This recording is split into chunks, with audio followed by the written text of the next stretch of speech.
In this episode of Growing Your Sense of Self Through Self-Defense, we're going to work on Musan, chest roll.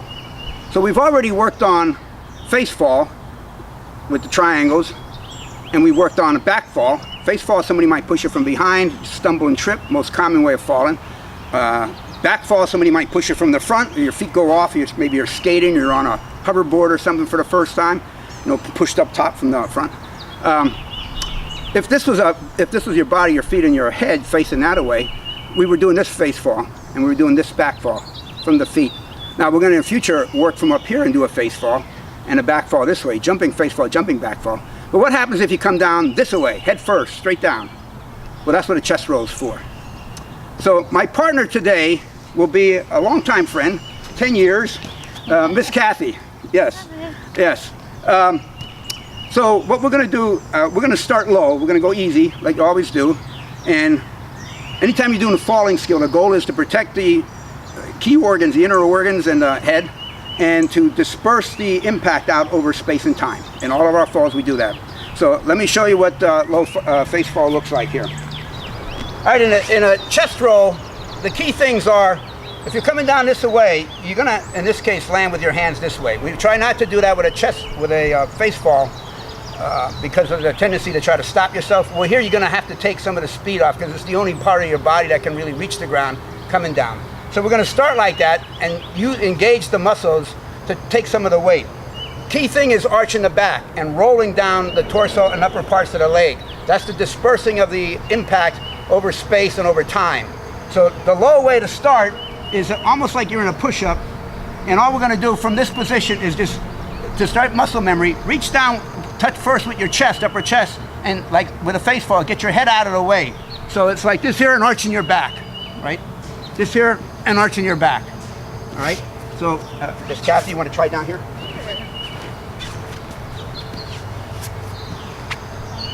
Yeah. Nice, very flexible back, that's very good. All right, do one more. Oh, sweet, okay, okay. So we're going to go what I'll call as a medium face fall. Let me show this. This time we're going to kick up in the air and get a little bit of altitude. Not too much, just enough to give us time to arch our back and come down. You got to use your arms to slow the impact. And you got to arch your back. I'll show you a bad form after I show you what I think is a good form. So you're going to kick up and roll your back. I made a little bit too much noise that way. You want to be quiet. Every noise you make means there's a harder impact. That's a little bit hard going low. Now here's what a bad one looks like. If I don't arch my back, that's a lot of impact in the center part of your body where a lot of organs are that you don't want to damage. So arch the back, that's key. So Miss Cathy, you want to try that one? Just a little bit higher? A little bit higher, just kick a little bit up, yeah. Holy moly, yeah, okay.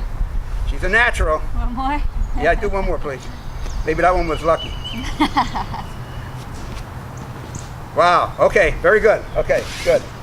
So we're going to go do a high chest roll. And they're actually in some ways easier because now we're coming straight down. It's almost, you start from a handstand and then lower yourself. It's hard to lower yourself and not make a noise when you're starting that low. There's no time to straighten it out. But when you're starting up high, you can lower yourself, make sure you turn your head, or your tendency is, and I've done this a bunch of times, hit your chin, hit your nose on the ground before you remember to turn your head, right? So start with like a handstand. Hip. See, I just scratched it a little bit on my face. You want one some more? Hip. All right, Miss Cathy. Try from a handstand? Yeah, try from a handstand. Now say this. Females tend not to have such good upper body strength, so it's a little bit harder on them. I'll show an exercise at the end of this video to help build that upper body strength for doing handstands. But so don't worry if you can't get up too high or hold up so high.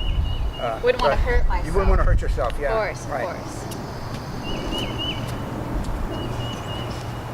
Oh, well that looks pretty sweet. Try from back here more.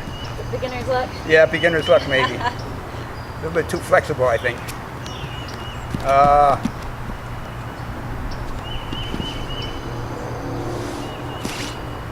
Okay, forget what I said about women not having upper body strength. Yeah, I can walk on my hands too. I've been training that. Want to see? No, well, no, forget that. All right. All right, if you didn't know or couldn't tell, Miss Cathy is an excellent gymnast.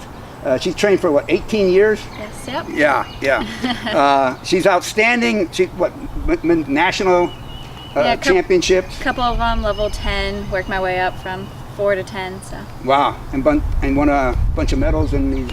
Yeah, very impressive. And not only that, we sort of sandbagged you. She was so good, not only because of her athleticism, but she's a black belt in Hapkido. We actually tested together for black belts. It was 9 years ago, that long ago. Yeah. She used to throw me and everything. It was very cool. Well, I always was amazed because I know the effort it takes to be the kind of a level gymnast that you were. The dedication, the number of hours a day, the number of days a week. The demands on the body, and then you were able to sort of throw in on the side, going for Hapkido black belt. I mean, that impressed me no end, yeah. Cathy. I was just blew me away.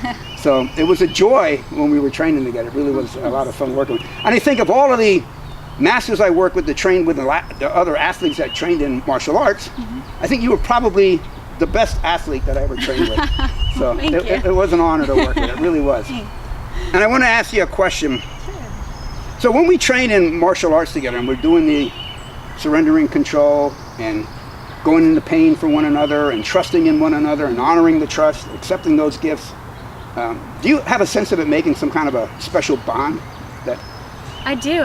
It's a lot of, like you mentioned, trust in another, throwing you over my back, you putting your life on the line.